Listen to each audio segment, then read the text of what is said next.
Moja kwa moja kwenye baadhi ya taarifa ambazo tumekuandalia jioni ya leo, mtazamaji, aghalabu utapata Wakenya wakitoa damu maeneo tofauti humu nchini ili kuwasaidia wagonjwa wanaohitaji damu hiyo. Lakini mtazamaji, katika kaunti ya Kisumu, wengi wa wakazi wanalalama kwa kile ambacho wamekitaja kuwa ufisadi wa upeo wa hali ya juu. Madaktari wakidaiwa kuuza damu kwa wagonjwa. Mwanahabari wetu Hussein Mohamed alisafiri hadi katika sehemu ya Kisumu na kupata fursa ya kuzungumza na familia moja ambayo imejipata katika changamoto chungu nzima pale ilipohitaji damu. Mawazo yamemkaba na kumbana Elizabeth Odhiambo. Anasema kwake maisha yamekosa maana. Hii ni kupitia masaibu yaliyompata katika hospitali ya Kisumu District mtoto wake alipougua. Ati huyu mtoto ana develop anemia.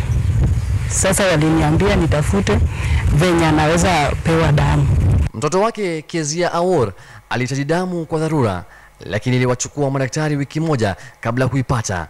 Hii ni licha ya mama yake pamoja na shangazie kujitolea kutoa damu. Blood bank team pia wanashangaa. Sana chairperson nilikuwa nikiwasiliana naye. Anashangaa washatoa damu 2 na what could be happening. Wakati wa kutoka, huyu Steve akachukua samari yangu. Akasema tuendi na mtoto mpaka anti yangu akuje. Juu alisema ati anataka ng'ombe. Nikikimbia kwenda kumtolea mtoto damu. Tena unasikia tena wanafanya hivyo. Si ni uchungu kama binadamu.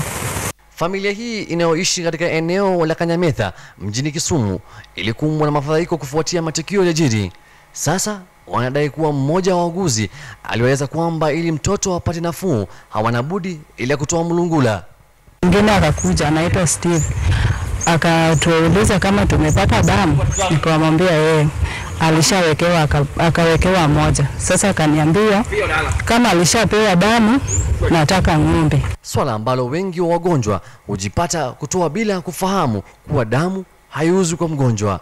Ati hapa mpaka utumie pesa. Nikasema pesa na huo tunatoa damu bure, like me I do donate 3 or 4 times in a year. Mbona wause? Kaniambia mtoto wake ameusiwa, the first one ameshalipa 15,000.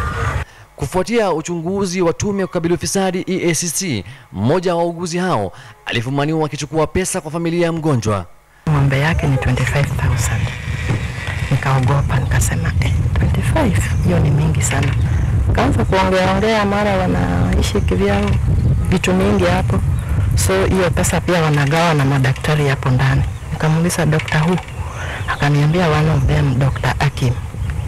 Huyo Akim anafanya lab nilipofanya uchunguzi yangu.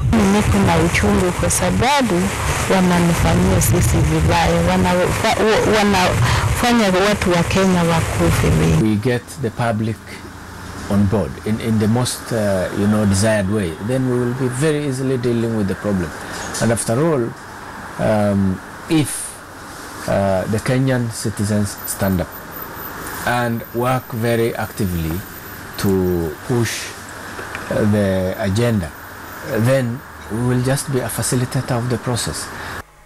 Wengi wa wakazi waliogopa kuzungumza nasi kwa kuhofia maisha yao. Wanasema ni swala ambalo linaenea kama moto nyikani na serikali haina budi kukabili udongo ungali maji. Hussein Mohamed, KTN leo, Kisumu.